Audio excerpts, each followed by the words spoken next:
საქართველოს კულტურის, სპორტისა და ახალგაზრდობის სამინისტრო, ქალაქ თბილისის მუნიციპალიტეტის მერიის კულტურის, განათლების, სპორტისა და ახალგაზრდულ საქმეთა საქალაქო სამსახური, საქართველოს კინოაკადემია, სტუდია კოცსი, დიოგენე 2020 წარმოგიდგენთ შემეცნებით საგანმანათლებლო პროექტს რადიო კინო თბილისის საგანძურის ძიებაში.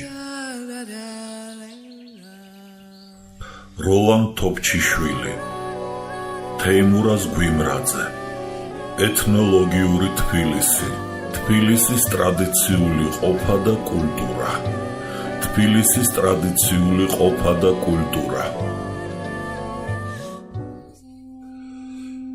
თბილისის გარეგანი იერსახე და თბილისური სახლები. თბილისის აღმოსავლეთისა და დასავლეთის გზაჯვარედინზე მდებარეობა მის იერსახეს განაპირობებდა. 1771 წელს თბილისში ნამყოფი გერმანელი გიულდენშტედტი წერდა: თბილისი არის სპარსული და ევროპული სახის დედაქალაქი, რეზიდენცია ქართველთა მეფისა. იგივე ავტორი გვაუწყებს, რომ თანამედროვე ქალაქი შეადგენს თითქმის ბლაგ კუთხეთს და გარდა ერთი ადგილისა მტკვართან შემორტყმულია აგურის კედლით. ამასთან აღმოსავლეთის კუთხეში არის პატარა ციხე ნარიყალა, დასავლეთისაში სამაგრე შარდახტი. ქალაქის კედელი მათ შორის არის 600 საჟენის სიგრძისა და მთელი ქალაქის გარშემო შეადგენს დაახლოებით 3 რუსულ ვერს, ან 1500 საჟენს. ამ არც ისე დიდ ფართობზე ცხოვრობს დაახლოებით 20,000 მცხოვრები. ამიტომ ქუჩები არის დაახლოებით 1 საჟენის სიგრძისა, შესახვევები კიდევ უფრო ვიწრო. იგივე ავტორი ქალაქში მხოლოდ ერთი ხიდის არსებობაზე მიუთითებს, რომლითაც შევდივართ მეტეხის პატარა ციხეში, მტკვრის მარცხენა ნაპირზე. თბილისის გარეგნული იერსახე საუკუნეების მანძილზე იცვლებოდა ქალაქის ზღუდის კართა რაოდენობა და მათი სახელები. თბილისს შესასვლელი კარები ჰქონდა. ქალაქის კარებს რამდენიმე დანიშნულება ჰქონდა. ისინი იყო ეკონომიკური, დაცვა მოულოდნელი თავდასხმისაგან, ქალაქისა და მის გარშემო მიმდებარეობის ურთიერთდაკავშირება. ქალაქის კოშკებსა და კარებს საგანგებოდ მიჩენილი მცველები ჰყავდა. ქალაქის მცველნი ქალაქის კომენდანტს, ანუ როგორც მაშინ უწოდებდნენ, ციხის თავს ემორჩილებოდნენ. მცველები კარებს ღამით კეტავდნენ და დილით ადრე ცისკრისას აღებდნენ.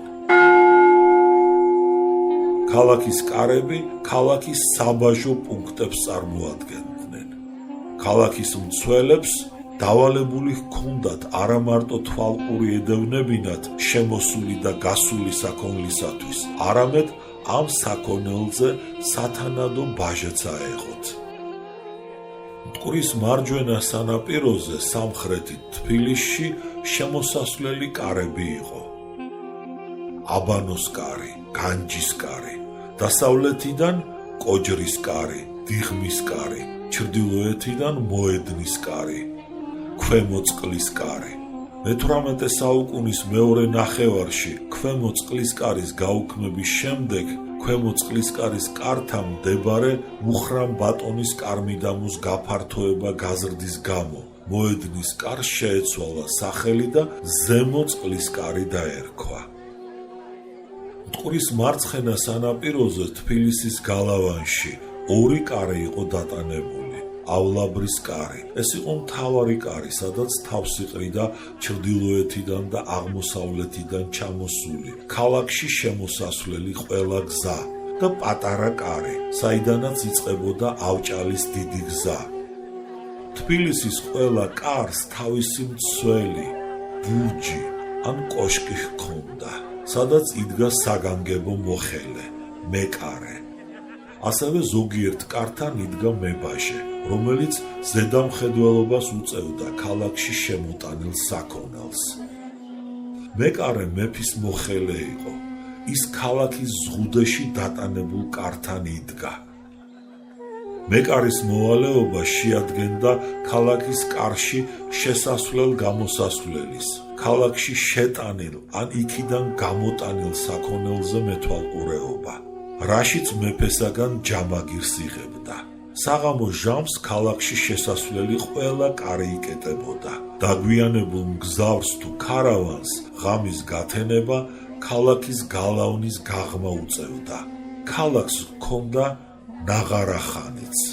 მამისა ბერძენიშვილი წერს: უპლია ორბელიანის ცნობითაც ბატონის მოედნის სამხრეთ ნაწილში მდგარა მაღალი, განიერი, ტრიუმფარის კარები ქვითკირისა, რომელსაც ეწოდებოდნენ ნახარახანად, რაზედაც დაუკრავდნენ დილას, საღამოსა, დაფთაფებსა და ქოსნაღარასა.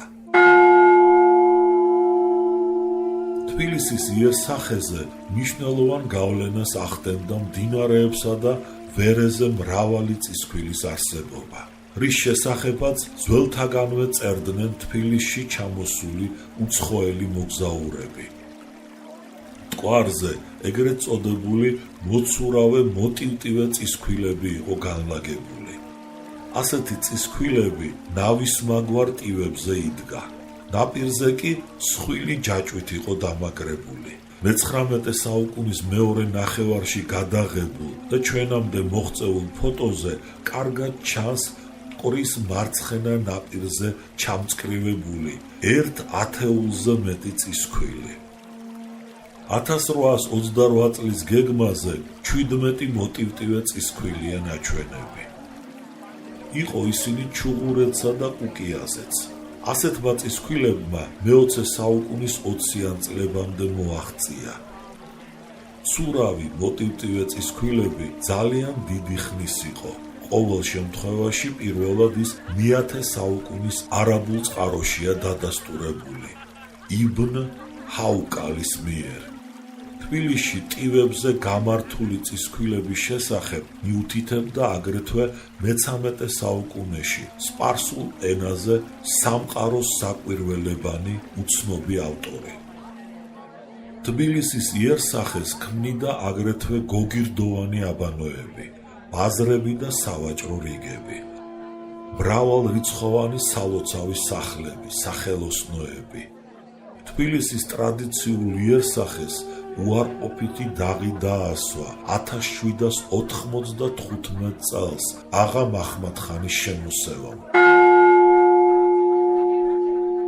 რომელსაც ვერ გადაურჩა ქალაქში მდგარი ვერცერთი საერო თუ საეკლესიო ნაგებობა. თანამედროვე თბილისს მეფეთა სასახლეები აღარ შემორჩა. ისინი აღა მაჰმად-ხანის შემოსევის დროს განადგურდა. შემორჩენილია ეგრეთ წოდებული საჩინო დარეჯანის სასახლე. ის 1766 წელს ააშენეს ერეკლე მეორის მეუღლის დედოფალ დარეჯანისათვის. სასახლის კომპლექსში შედიოდა აპარტამენტები, სხვადასხვა დამხმარე სათავსი და სამეფო კარის ეკლესია. აგებულია ძველი ციხესიმაგრის ნანგრევებზე, რომლის კოშკები, ბურჯები და კედლები ამოყვანილია რიყის ქვისა და კვადრატული, ეგრეთ წოდებული ქართული აგურის შერეული წყობით. გეგმით მრგვალი ხის აივანი მოხდენილად აგვირგვინებს მძლავრად წინ გამოსულ, ასევე მრგვალ ბურჯს.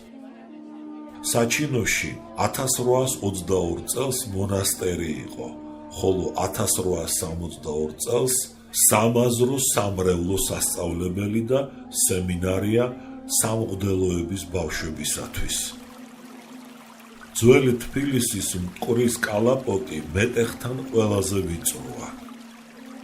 აქ მდინარის მარცხენა შვეული ნაპირი, მტკვრის თავზე გადმოკიდებული აივნიანი სახლები განუმეორებელ იერს აძლევს ქალაქს.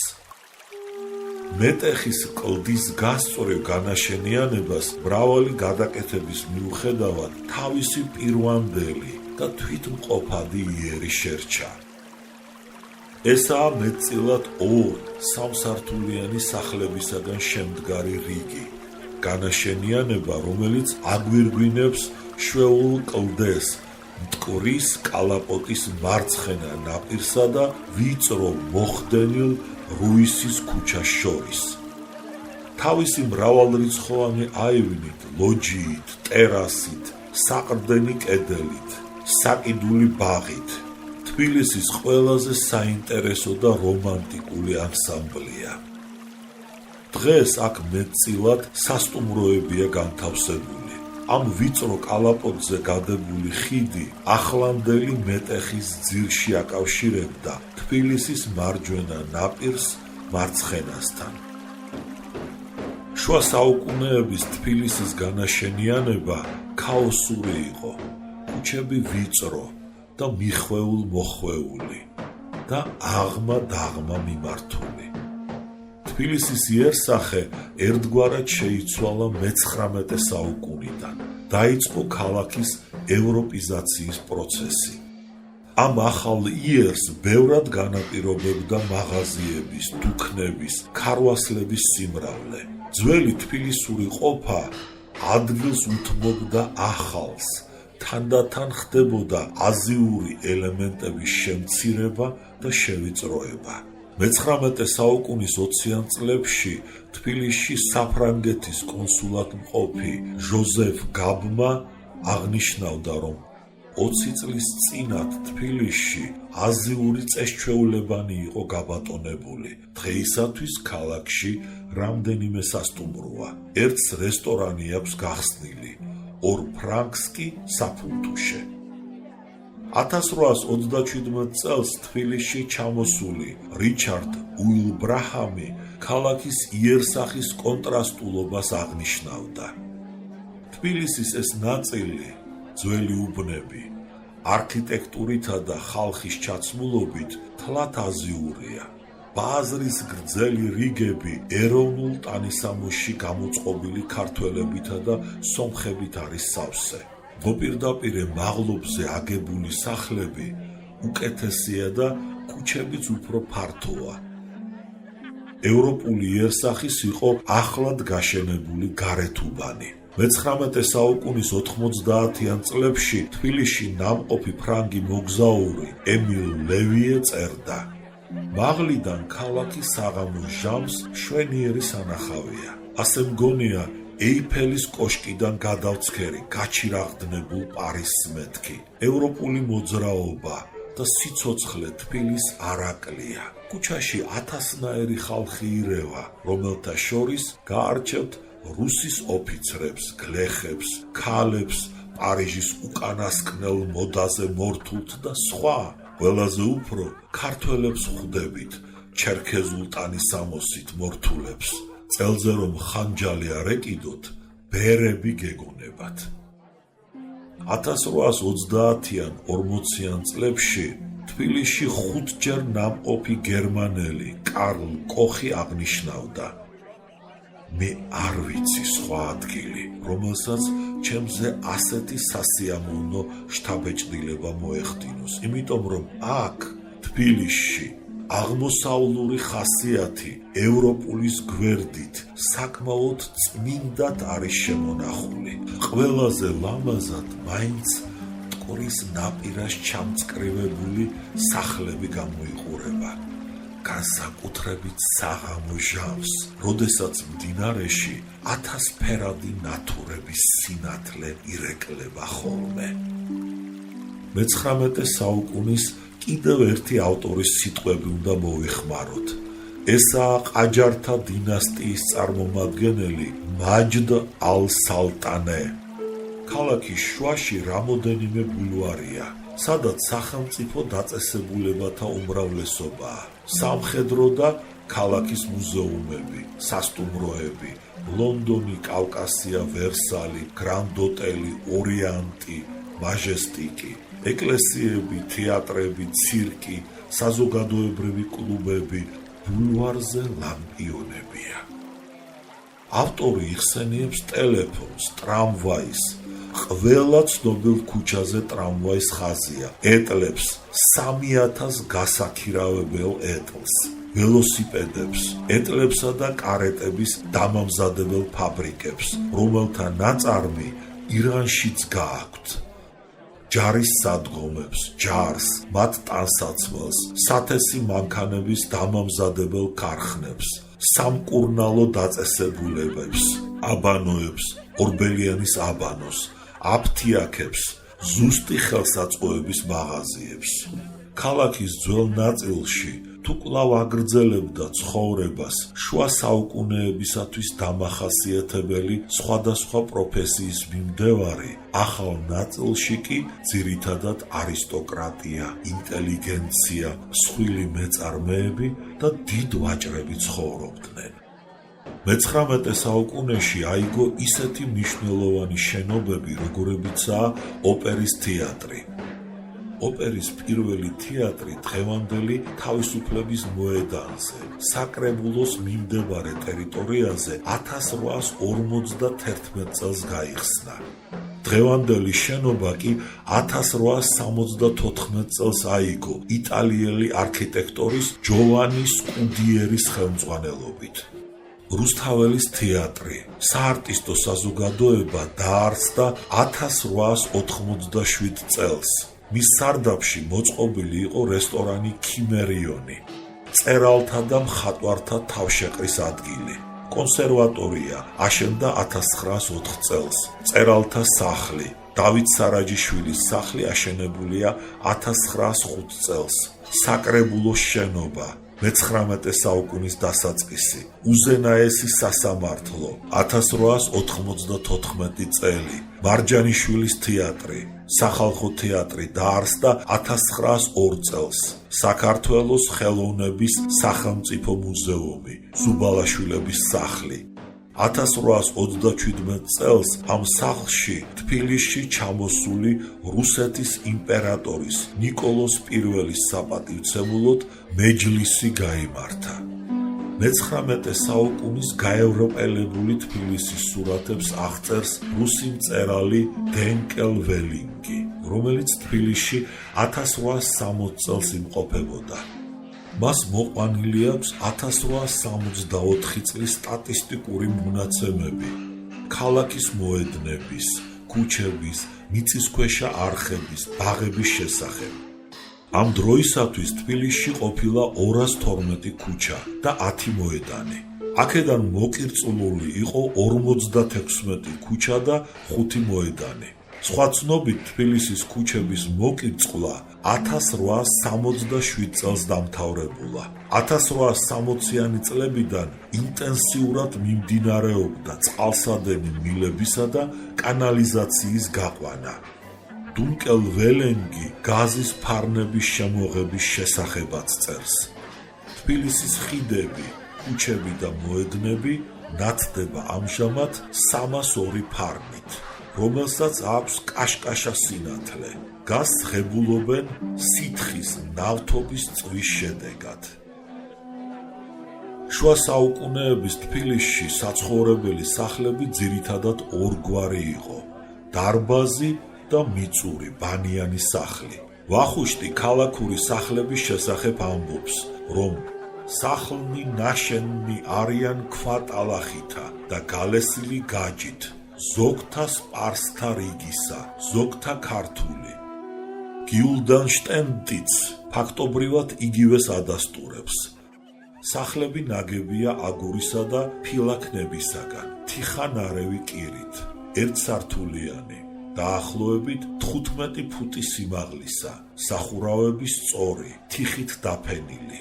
ოთახებს აქვთ ბუხარი. ეს ბანიანი სახლები მთის კალთებზე იყო განლაგებული, ისე რომ ქვემო სახლის ბანი ზემოთ მდებარე სახლისათვის ეზოს წარმოადგენდა.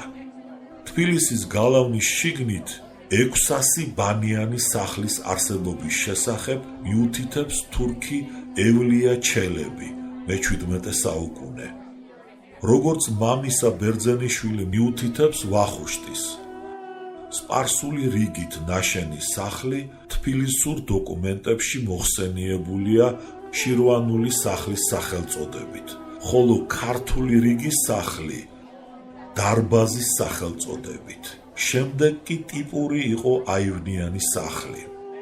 სწორედ ამ აივნიანი საცხოვრებელი სახლებით იყო გამორჩეული საქართველოს დედაქალაქი. გვიანობამდე ყოფილა შემორჩენილი დარბაზული სახლიც, რომელსაც გვირგვინიანი გადახურვა ჰქონდა.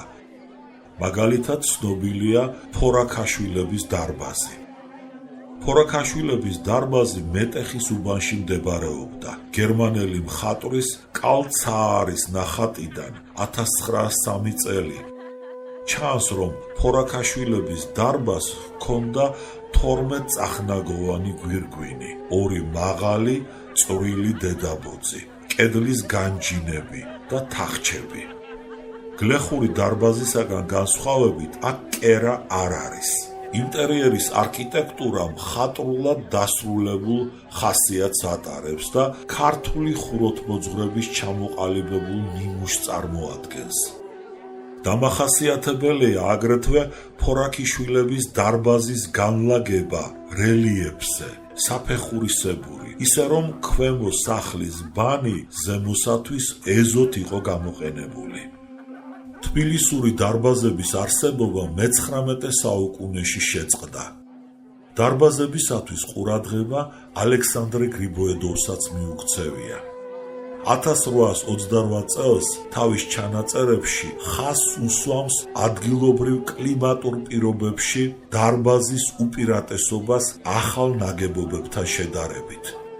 თბილისურ საცხოვრებელ სახლებს ზოგიერთი მეცნიერი ქალაქურ სახლებს უწოდებს. ისიც შეიძლება ითქვას, რომ ქართულ საცხოვრებელ ნაგებობებს შორის ქალაქურ თბილისურ სახლს გამორჩეული ადგილი ეკავა. მიუხედავად იმისა, რომ თბილისი ეთნიკურად მრავალფეროვანი იყო, ქალაქური სახლი სრულიად სამართლიანად ერთიანი ეროვნული შემოქმედების შედეგადაა მიჩნეული. ის ქართული ხუროთმოძღვრების განვითარების გზით ჩამოყალიბდა. შუა საუკუნეების მოგზაურთა ცნობების თანახმად თბილისში სახლების განლაგება ტერასული იყო, რომლებსაც ბანიანი სახურავები ჰქონდათ, რომლებზედაც მამაკაცები და დედაკაცები დასეირნობდნენ და ზაფხულის ცხელ დღეებში ეძინათ კიდეც. აქვე საღამოობით სიმღერისა და მუსიკის ხმა ისმოდა, იმართებოდა ტაშფანდური. მე-18 საუკუნეში უკვე თბილისში დადასტურებულია ორსართულიანი სახლები, რომლის პირველ სართულზე ხშირად დუქანი იყო მოთავსებული, მეორეზე საცხოვრებელი. შარდენის მიერ შესრულებულ გრავიურაზე სახლების 2 ტიპია გამოსახული: ორფერდა გადახურვითა და კვადრატული ფორმის ერთსართულიანი ნაგებობები. მე-19 საუკუნის პირველ ნახევარში მოხდა თბილისის ხუროთმოძღვრული სახის ცვლა. ამიერიდან მთავარი გახდა საქალაქო არქიტექტურა. ადმინისტრაციული შენობები, ყაზარმები, სასწავლებლები, საავადმყოფოები. შუა საუკუნეებში 7-8 თვის განმავლობაში თბილისელები დროის დიდ ნაწილს თუ სახლის ბანებზე ატარებდნენ, ახლა უკვე ბანი აივნებმა შეცვალა. თუმცა ხაზგასმით უნდა აღინიშნოს, რომ არც მე-18 საუკუნის თბილისისათვის ყოფილა აივანი მთლად უცხო. მაგალითად, საბუთებში მოხსენიებულია სახლი ეივანი, აფიცრული გადმონაკიდი, წამოკიდებული ყავრული. ასეთი სახელები ჰქონიათ მე-18 საუკუნის თბილისში ზაზა თარხნიშვილისა და სოლომონ ლეონიძის სახლებს. ისიც ბუნებრივია, რომ ეივანი და აფიცრული გადმონაკიდი ძველ თბილისურ ერთსართულიან სახლებს ვერ ექნებოდა. აქედან დასკვნა, რომ ორსართულიანი სახლები თბილისში უკვე მე-18 საუკუნეშიც არსებობდა. უბრალოდ ამ სახლებმა ჩვენამდე ვერ მოაღწია აღა მაჰმად-ხანის შემოსევების გამო. ასეთი აივნიანი და აფიცრული გადმონაკიდი სახლები დიდკაცებს გააჩნდათ. აივნიანი სახლები ნაკარნახევი იყო როგორც საყოფაცხოვრებო მოთხოვნებით, ისე ეთნიკური ტრადიციებით. აივანი იმდენად დიდ როლს თამაშობდა თბილისელთა ცხოვრებაში, რომ მისი ფართობი არც თუ ისე იშვიათად ოთახების ფართობს აჭარბებდა. აფიცრულ გადმონაკიდს კიდევ ერთი მნიშვნელოვანი ფუნქცია გააჩნდა. ოთახებს იცავდა ცხუნვარე მზისაგან. ის რამდენადმე ამსუბუქებდა ზაფხულის ცხოვრებას. სახლებს აივნები ჰქონდა ქუჩის მხარესაც და შიგნით ეზოსკენაც. სახლს ქუჩის მხარეს აივანი თუ გადაკიდებული ჰქონდა შიდა მხარეზე, ამას ვერ ვიტყვით. აქ აივნები დიდი, ზოგჯერ შემინული შუშაბანდი იყო, ღია კიბეებით. შუშაბანდებს და კიბეებს ჰქონდათ რიკულები, სვეტები, თაღები, მოხარატებული და რთულ სახეებიანი მოაჯირები. აივნები საღამოობით ოჯახის, პირველ რიგში ქალების დასასვენებელი ადგილიც იყო. აქედან თვალყურს ადევნებდნენ ქუჩის ცხოვრებას. მე-19 საუკუნის 70-იანი წლებისთვის ეს თბილისური სახლები გაბატონებული იყო. აივნიან თბილისურ სახლებს ჰქონდათ სარდაფები. იშვიათად იყო, რომ სახლს სამზარეულოც ჰქონოდა. მხოლოდ 1864 წელს ქალაქში აშენებულა 113 აივნიანი კერძო სახლი, რაც 9-ჯერ აღემატებოდა წინა წლების მონაცემებს. 1864 წელს თბილისში დაახლოებით 9000 ასეთი სახლი იდგა, მათ შორის მხოლოდ 72 ყოფილა ხისა. ეს სახლები დღესაც თბილისის მხატვრულ მომხიბლაობას ქმნის. მისი ნიმუშები შემორჩენილია კალაში, სოლოლაკში, მთაწმინდაზე, მეტეხის მიმდებარედ, დავით აღმაშენებლის პროსპექტზე და პროსპექტის პარალელურ ქუჩებზე. ამ სახლების არქიტექტურა ძველი ქართული ხუროთმოძღვრების უკანასკნელ ფურცლადაა მიჩნეული. თბილისური სახლების ხის დახვეწილი აივნების მშენებლები ქართველი ხელოსნები იყვნენ. მე-10 საუკუნის სომეხი მემატიანე, როდესაც საუბრობს ბუღათურქის მიერ თბილისის აღებისა და გადაწვის შესახებ 853 წელი. აღნიშნავს, რომ იმ დროის თბილისის ზღუდეები და კედლები, სასახლეები და ქალაქის მცხოვრებთა სახლები ერთიანად ხისა იყო და ამიტომაც თბილის წინათ ფაიტა კარანს ეძახდნენ, რაც სომხურად ხისაგან ნაგებს ნიშნავს. ჩვენამდე არ მოუღწევია მე-18 საუკუნის თბილისში არსებულ სასახლეებს. ისინი 1795 წლის აღა მაჰმად-ხანის შემოსევის დროს სრულიად განადგურდა. ჩვენამდე მოაღწია მხოლოდ 1748 წელს ხელახლად აშენებულმა დარეჯან დედოფლის სახლმა, საჩინო, რომელიც მტკვრის მარცხენა ნაპირზე ჩიტის ბუდესავითაა გადაკიდებული, რიყის უბნის ზემოთ, ციცაბო კედელზე აღმართულ გალაონის ბურჯზე.